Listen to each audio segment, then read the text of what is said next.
공동체에서 가장 중요한 존재는 뭐니 해도 리더, 곧 지도자라고 할 수 있습니다.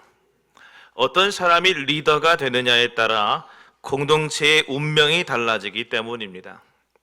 달리 말해서 리더가 어떤 리더십을 발휘하느냐에 따라서 그가 속한 공동체가 살기도 하고 죽기도 하는 것입니다. 그렇습니다. 리더의 중요성은 아무리 강조해도 지나친 법이 없습니다. 왜냐하면 리더는 비록 소수이지만 그 영향력 면에서 전체의 방향을 결정하기 때문에 어느 공동체든지 그 공동체가 크든 작든지 리더를 세우는 일은 항상 중요하게 여겨지고 다뤄지는 문제입니다. 지난 한 주간 설교 준비를 하면서 리더라고 하는 단어의 사전적 의미에 대해서 조사해 보았습니다. 리더는 우리가 잘 알듯이 영어 표현입니다. 하지만 이 단어는 원래 인도 유럽어족에 속한 단어라고 합니다. 그래서 리더의 리는 리와 더가 합쳐진 말인데 리는 path, 그래서 길이라고 하는 path라고 하는 뜻이고 더는 finder, 그것을 발견하는 사람. 그래서 리더는 원어적인 의미로 볼 때에 pathfinder, 길을 발견하는 사람이 리더라는 것입니다. 그렇습니다. 리더는 다른 사람의 대표로서 군림하려고 그 자리에 있는 것이 아니어야 합니다. 다른 사람보다 먼저 길을 발견하는 사람이 되어야 합니다. 그래서 공동체 전체에 길을 안내할 수 있는 사람, 방향을 제시할 수 있는 사람이어야 하는 것이죠. 사랑하는 여러분, 우리 성도들은 그러면 어떤 리더가 되어야 하겠습니까? 물론 세상에는 리더가 되고 싶은 사람도 있고 또 간혹 나는 리더가 되고 싶지 않습니다 라고 말하는 사람도 있을 수 있습니다. 하지만 분명한 것은 내가 원하든 원치 않든 누구나 사람은 리더의 자리에 서게 되어진다라는 것입니다. 생각해 보십시오. 결혼을 해서 부모가 되면 자연스럽게 자녀들의 리더가 됩니다. 직장에서 직위를 맡으면 부하 직원의 리더가 될 수밖에 없습니다. 교회에서도 직분을 맡으면 다른 성도들의 리더가 되는 것입니다. 혹 그 모든 것이 아니라 할지라도 나이를 먹게 되면 어쩔 수 없이 나보다 나이 어린 사람들의 리더 역할을 해야 하는 것입니다. 이렇듯 우리는 누구나 어떤 형태로든지 리더의 자리에 있게 되고 그럴 수밖에 없는 것이 인생인데, 그렇다면 나는 어떤 리더가 될 것인가? 자리만 차지하고 제대로 길을 발견하여 제시하고 안내하지 못하는 리더가 아니라 나는 탁월한 지도력을 발휘하는 리더가 되어야 할 것인데, 우리는 나를 뒤따른 사람들에게 존경받고 인정받는 리더가 되어야 할 것인데, 그러면 나는 누구를 닮아야 할까라는 것입니다. 세상에는 훌륭한 리더들이 많이 있습니다. 본받고 싶은 존경하는 인물이 저마다 각자 다 다를 것입니다. 그런데 리더 중의 리더, 이 세상 최고의 리더는 오직 예수님 한 분밖에 없는 줄로 믿으시기를 바랍니다. 그분은 하나님의 본체시지만 동시에 온전한 인간으로서 우리 삶의 모범이 되시고 표본이 되시는 분이십니다.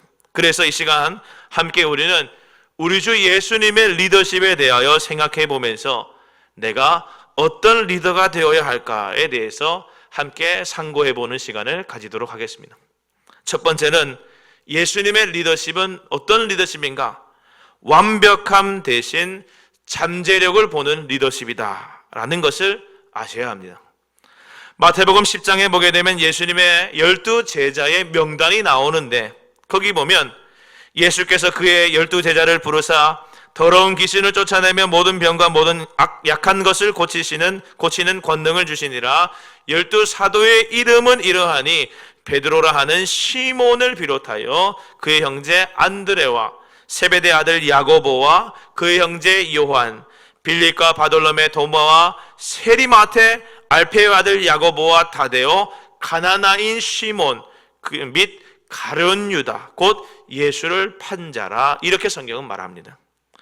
이 사람들의 이름을 한번 면면히 살펴보시기를 바랍니다. 다 어떤 이름인가? 우리에게는 이 사람들 이름이 유명할지 모르지만 당시에는 이들이 전혀 유명한 가문의 사람이 한 사람도 없었습니다. 공부를 많이 한 지식층이 있는가? 그렇지 않습니다. 내놓으라 할 만한 권력을 가진 사람이 포함되어 있는가? 없습니다. 오히려 사람들에게 손가락질 받을 만한 사람들이 포함되어 있습니다. 어부입니다. 세리가 포함되어 있습니다. 심지어 로마의 압제에 반대하여 무력으로 정권을 되찾고자 했던 열심당원까지, 당시 사회적인 기준으로 보게 되면 너무 볼품없고 타락한 인물들이 여기 예수님의 제자의 명단에 다 포함되어 있습니다. 여러분 생각해 보십시오. 예수님이 정말 세상의 구세주라고 한다면, 그래서 미래의 교회를 만드시겠다는 목적이 있었다고 한다면, 자신이 세울 교회의 지도자가 될 사람들을 세우는 시간인데 조금이라도 더 완벽한 인간을 세우는 것이 이치에 맞는 일 아니겠습니까? 그러나 예수님은 그렇게 하지 않으셨습니다. 왜입니까? 예수님은 겉으로 사람을 보지 않으시는 분이기 때문이었습니다. 사무엘상 16장 7절 말씀에 성경은 이렇게 말합니다. 예수께서 이르시되 내가 보는 것은 사람과 같지 아니하니 사람은 외모를 보거니와 나 여호와는 중심을 보느니라 하셨습니다. 내면을 보신다는 것입니다. 사랑하는 여러분, 그렇습니다. 우리 주님의 사람 보시는 방식은 우리 사람들과 다릅니다. 예수님은 완벽한 사람이 아닌 그 사람이 가진 잠재력과 내면을 보시는 분입니다. 그 잠재력을 가진 사람을 찾아가셔서 그들과 함께 하시며 그들의 잠재력을 발전시키시고 결국 하나님의 일을 하도록 독려하시는 것입니다. 그래서 예수님의 수제자로 발탁되었던 베드로가 훗날 이런 일이 있었습니다. 욥바에서 기도하고 있었는데 마침 하나님께서 감동으로 환상을 보여주셨습니다. 환상을 보니 하늘이 열리고 하늘에서 그늘 하나가 내려오는데 그 안에 유대인들이 부정하게 여기는 음식들이 가득 들어 있었습니다. 각종 네 발 가진 짐승, 기는 짐승, 공중에 나는 짐승, 그런 것들이 가득 들어 있으면서 하는 말이, 하늘에서 들려오는 소리가 베드로야 일어나 잡아먹으라 하시는 것이었습니다. 베드로는 이렇게 대답합니다. 주님, 절대로 거둘 수 없습니다. 나는 속되고 부정한 것은 단 한 번도 먹어본 일이 없습니다. 이렇게 대답했습니다. 그랬더니 두 번째로 음성이 다시 들려오는데 하나님께서 깨끗하다고 하신 것을 네가 속되다고 하지 말아라 하시는 것이었습니다. 그리고 이런 일이 꼬박 3번이나 있은 다음에 그릇이 하늘로 들려 올라갔습니다. 베드로는 자신이 본 환상이 도대체 무슨 뜻인가 속으로 어리둥절하고 있는데 마침 고넬료라고 하는 사람이 보내온 사람들이 베드로를 찾아왔었습니다. 고넬료는 이달리아 부대라고 하는 군대의 백부장이었는데 그는 이방인이었습니다.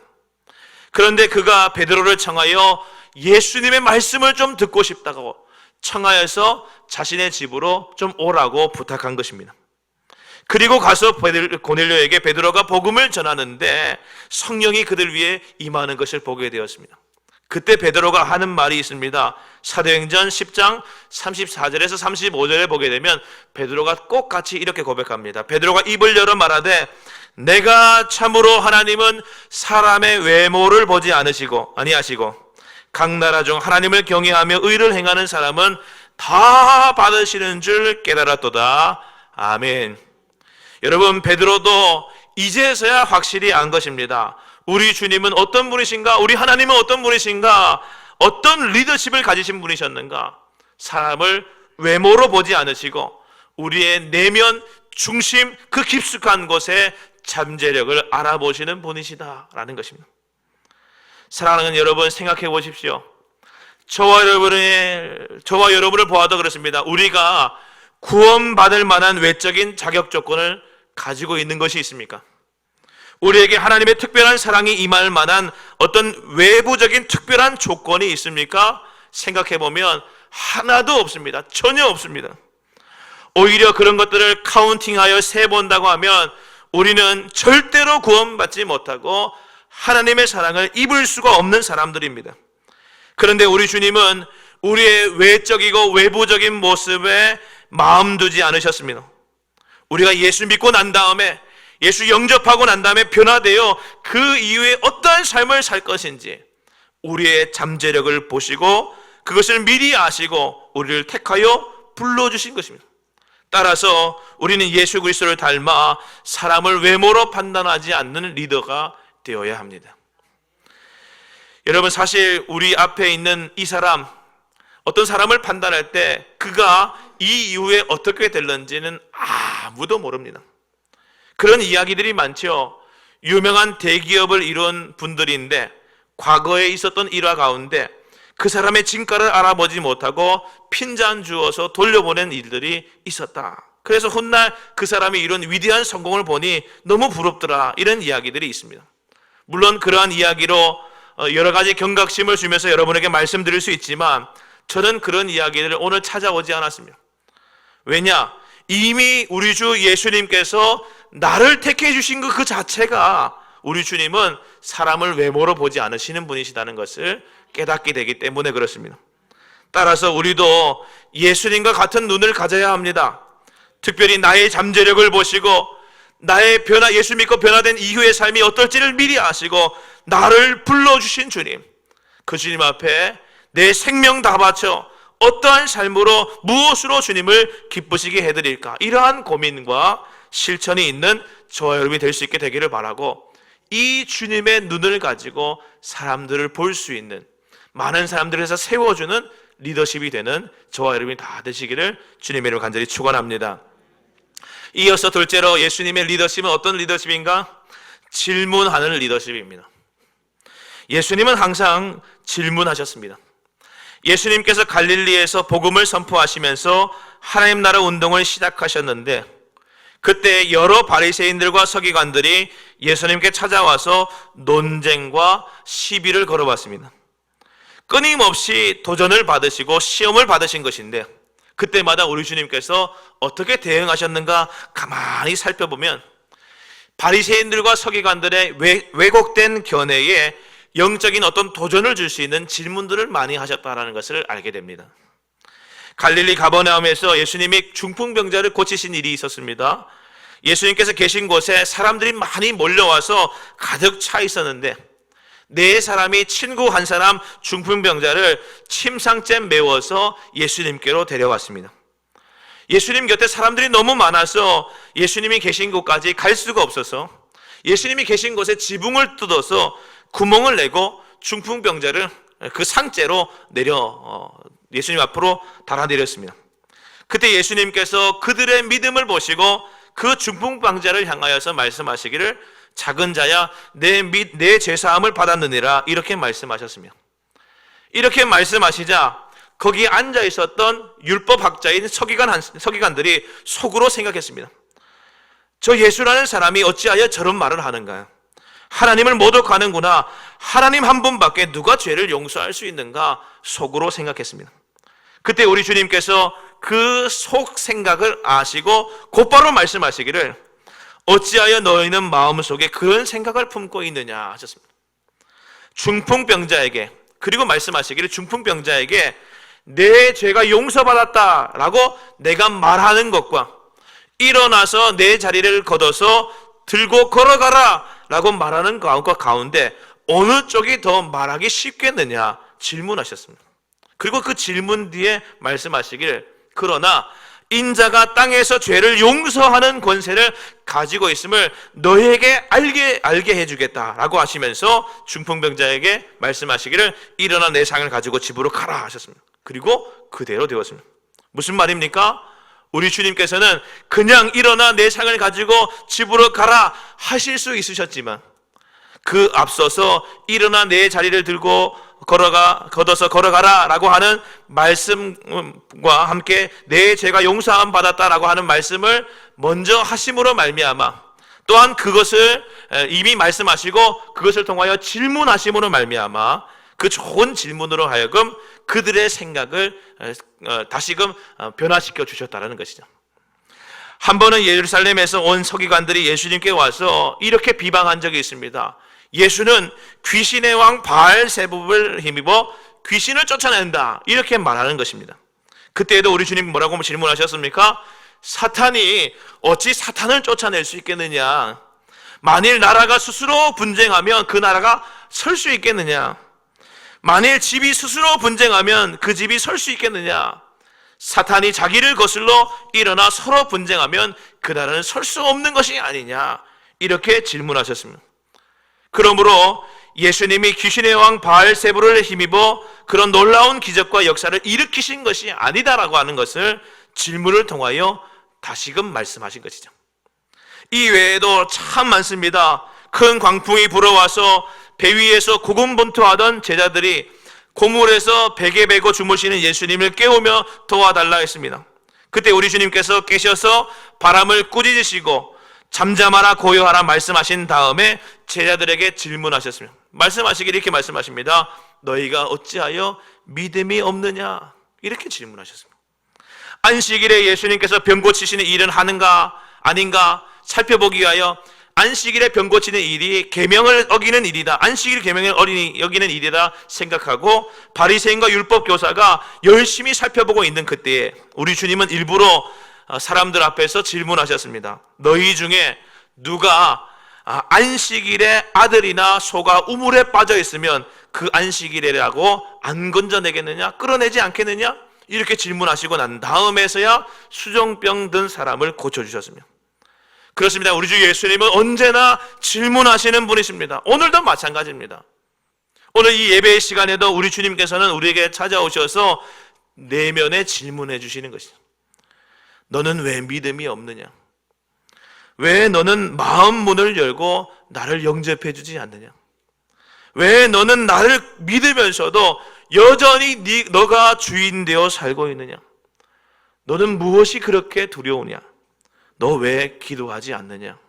우리 주님께서는 그렇게 물으시는 것입니다. 그리고 궁극적으로 이렇게 목회자가 하는 설교도 결론적으로는 다 질문입니다. 질문입니다. 사랑하는 여러분, 우리는 스스로에게 질문해야 합니다. 그리고 좋은 리더는 질문을 잘하는 사람입니다. 집에서 홀로 성경을 읽고 말씀을 묵상하면서 큐티할 때에 제일 중요한 것이 무엇이겠습니까? 제일 중요한 것은 본문을 잘 해석하는 것입니다. 그런데 본문 해석의 가장 중요한 핵심적인 키는 무엇입니까? 질문하는 것이죠.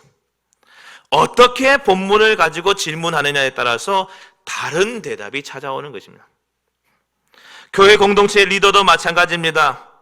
늘 예수님 편에서 생각하도록 질문을 할 수 있어야 교회 공동체의 좋은 리더입니다. 요즘 총선 준비가 한창인데 정치적인 어떤 이슈가 있을 때도 보면 그렇습니다. 질문을 잘해야 바른 답변이 나오는 것이죠. 질문을 질문 같지 않게 하는 사람들이 있으면 어떨 때 보면 짜증 날 때가 있습니다. 사랑하는 여러분, 정말 제대로 된 사람은, 제대로 된 리더는 질문부터가 다릅니다. 리더는 스스로에게도 공동체를 향해서도 질문을 잘합니다. 예수님께서 제자들과 유대 지도자들에게 끊임없이 질문하셨고 말씀 안에서 스스로 해답을 찾고 문제를 해결하도록 질문을 던지셨던 것처럼 우리도 그렇게 질문하는 자가 되어야 합니다. 유대인들은 공부할 때에 어떻게 공부하느냐 하면 지금도 질문하는 방식으로 공부합니다. 그래서 이 방법을 유대인들은 뭐라고 말하냐면 하브루타라고 합니다. 하브루타가 뭐냐면 공부 다 하고 난 다음에 공부한 것을 나 끝났다고 책 딱 덮고 끝나는 것이 아니라 같이 공부하던 사람들끼리 서로 질문하는 것입니다. 막 질문을 해주는 거예요. 그래서 대답하도록 해주는 것입니다. 그래서 오늘처럼 우리가 이렇게 예배를 드리고 집으로 돌아가면 유대인들은 어떻게 하냐면 자녀들을 데려다가 오늘 너 교회에서 어떤 말씀을 배웠니? 라고 물어보는 것입니다. 그럼 자녀들이 스스로 자신이 배운 것에 대하여 자기 입으로 고백하고 자기 말로 풀어 설명하도록 기회를 주는 것입니다. 그 과정 가운데에서 부모는 절대로 답을 해주지 않습니다. 너 이거 배웠지? 이렇게 안 합니다. 뭐 배웠니?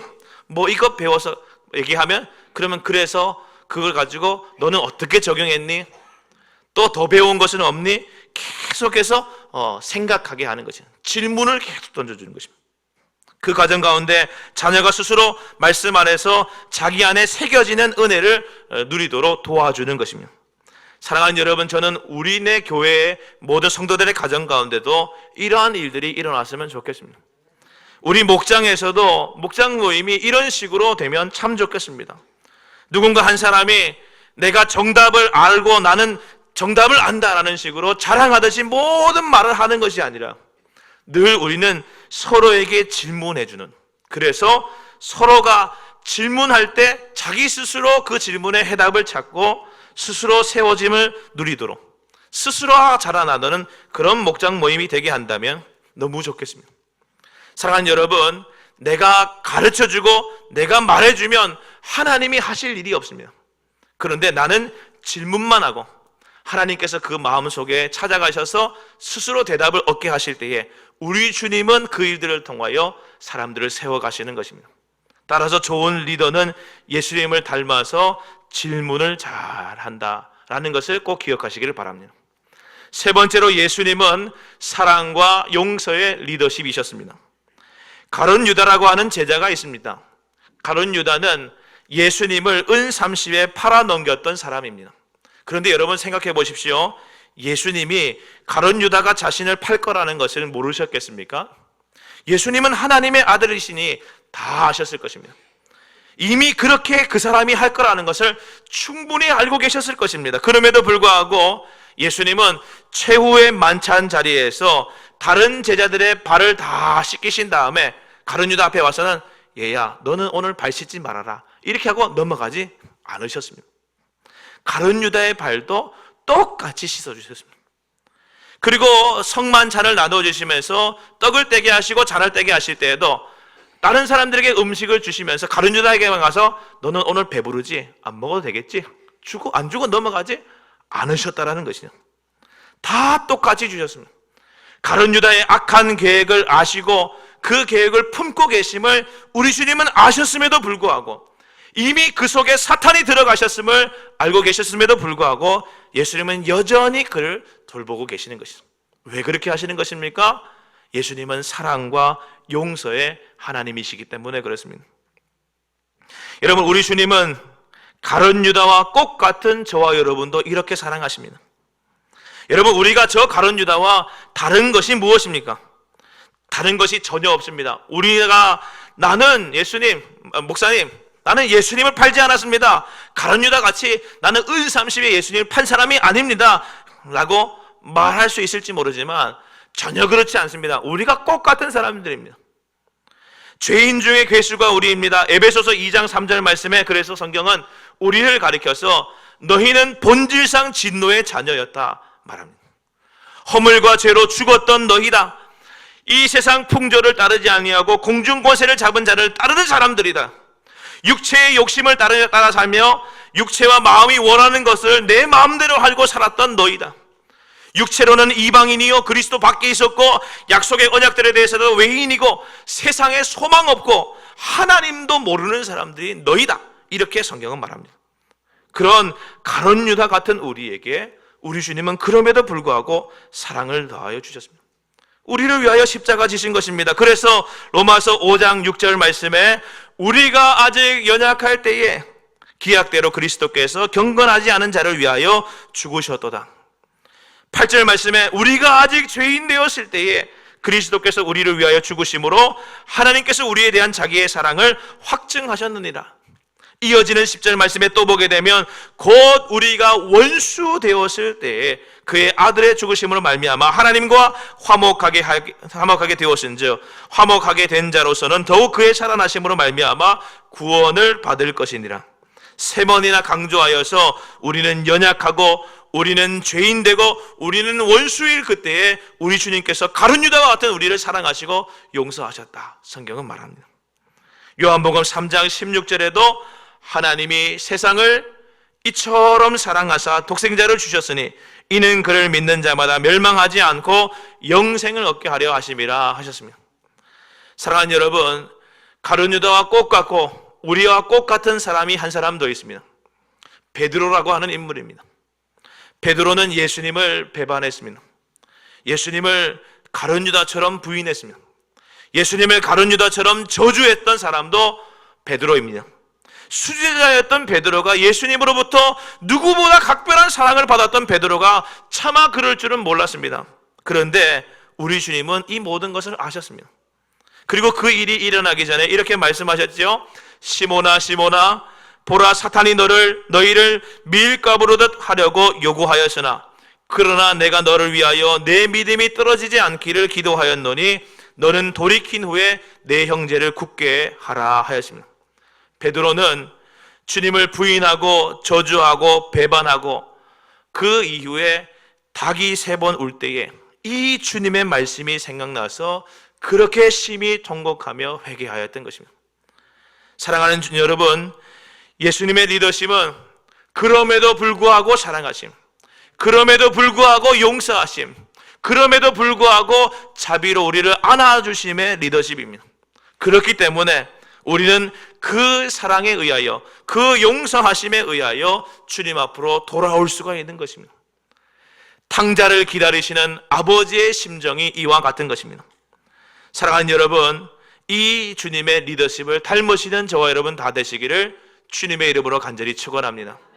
마지막으로 우리 주님의 리더십은 이것을 빼놓고는 설명할 수가 없습니다.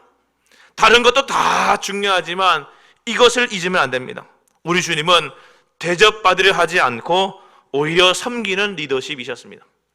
마가복음 10장 45절 말씀에 인자가 온 것은 섬김을 받으려 함이 아니라 도리어 섬기려 하고 자기 목숨을 많은 사람의 대속물로 주려 함이니라 하셨습니다. 여러분, 이 말씀을 같이 한번 다 같이 읽어보겠습니다. 시작. 인자가 온 것은 섬김을 받으려 함이 아니라 도리어 섬기려 하고 자기 목숨을 많은 사람의 대속물로 주려 함이니라. 아멘. 마태복음에도 마태복음 20장 28절에 이 말씀이 나오는데 토시 하나 틀리지 않고 완벽하게 똑같은 구문으로 나와 있습니다. 여러분, 우리 주 예수님은 충분히 대접받을 수 있을 만한 분이셨습니다. 하나님의 아들이시죠. 그리스도로 이 땅에 오신 분이십니다. 그러므로 우리 주님은 당연히 대접해 드리는 것이 마땅합니다. 그러나 성경은 뭐라고 말합니까? 우리 주님이 오신 목적, 오신 이유, 오셔서 보이신 삶의 모든 모습들이 대접받는 삶이 아니라 섬김의 삶, 저주의 나무 십자가에 달리신 이유도, 죄 없으신 그분께서 대속의 십자가의 죽음을 죽으신 이유도 바로 섬기기 위하여 그렇게 하셨다라고 성경은 말합니다.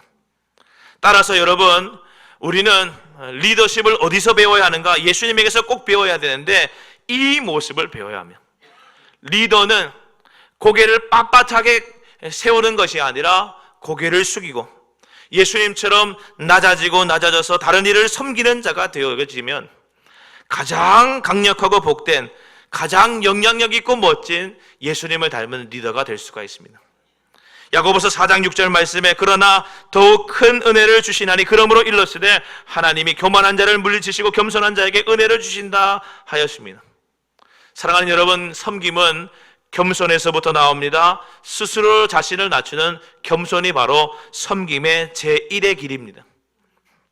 여러분, 섬기기 위한다, 내가 섬겨야겠다 생각할 때 많은 사람들이 잘못하는 것이 있으면, 내가 섬긴다고 하니까 누군가를 막 내 힘을 다해 들어 올려서 섬기려고 하는 것입니다. 여러분, 누군가를 내가 들어 올려서 섬기려고 하면 얼마나 힘이 들겠습니까? 그렇게 들어 올려서 섬기는 것은 사실 불가능합니다. 그럼 어떻게 하면 되겠습니까? 쉬운 방법이 있습니다. 내가 낮아지면 되는 것이죠. 그러면 당연히 상대가 올라가게 됩니다. 기도도 그렇습니다. 하나님을 내가 들어 올리려고 애쓰는 것이 기도가 아닙니다. 내가 낮아지는 것이죠. 내가 겸비하여 스스로 낮아지면 하나님은 자연스럽게 올라가시게 됩니다. 그제서야 비로소 경배와 찬송이 입에서 터져 나오는 것이고, 그것이 바로 우리의 기도의 모습이어야 하는 것이죠. 에베소서 5장 25절 말씀에 너무 중요한 말씀이 있어서 이 말씀을 드리고 설교를 마치려고 합니다. 남편들아, 아내 사랑하기를 그리스도께서 교회를 사랑하시고 그 교회를 위하여 자신을 주심과 같이 하라 하였습니다. 예수님의 리더십을 설명하는 가장 복된 말씀 중에 하나입니다. 기꺼이 낮아져서 희생하는 것, 그것이 바로 우리 주님께서 보여주시는 리더십인 것이죠. 예수님은 자기 힘 자랑하려고 이 땅에 오시지 않으셨습니다. 나에게 이런 놀라운 능력이 있다. 너희 봐라. 나에게 이런 힘이 있어. 그거 보여주려고 오신 분이 아닙니다. 자기를 희생하고 섬김으로 말미암아 우리를 세워주시고자 그렇게 오신 분이 예수님임을 기억해야 하겠습니다. 가정에서도 교회에서도 그러한 리더가 되면 예수님과 같은 은혜로 인하여 그곳이 하나님 나라가 될 줄로 믿습니다. 이제 함께 오늘 말씀을 다 같이 읽고 오늘 설교를 마치겠습니다. 고린도전서 11장 1절 말씀입니다. 함께 읽겠습니다. 시작. 내가 그리스도를 본받는 자가 된 것 같이 너희는 나를 본받는 자가 되라. 아멘. 기도하겠습니다. 하나님 아버지 감사합니다. 우리로 하여금 예수님 닮는 리더가 되고자 하는 열망을 주시니 감사함을 드립니다. 우리 주 예수님처럼 우리도 완벽함 대신 잠재력과 내면과 중심을 볼 줄 아는 예수님 닮은 리더가 되게 하시고 날마다 가정과 교회와 사회 곳곳에서 늘 질문하는 리더십 되게 하시며 사랑과 용서의 리더십, 대접받으려 하지 아니하고 오히려 섬기는 리더십으로 예수님을 드러내는, 그리하여 우리가 나아가는 모든 곳에서 하나님 나라를 이루어드리는 예수 닮은 리더들 다 되도록 축복하여 주시옵소서. 예수 그리스도 이름으로 간절히 기도하옵나이다. 아멘.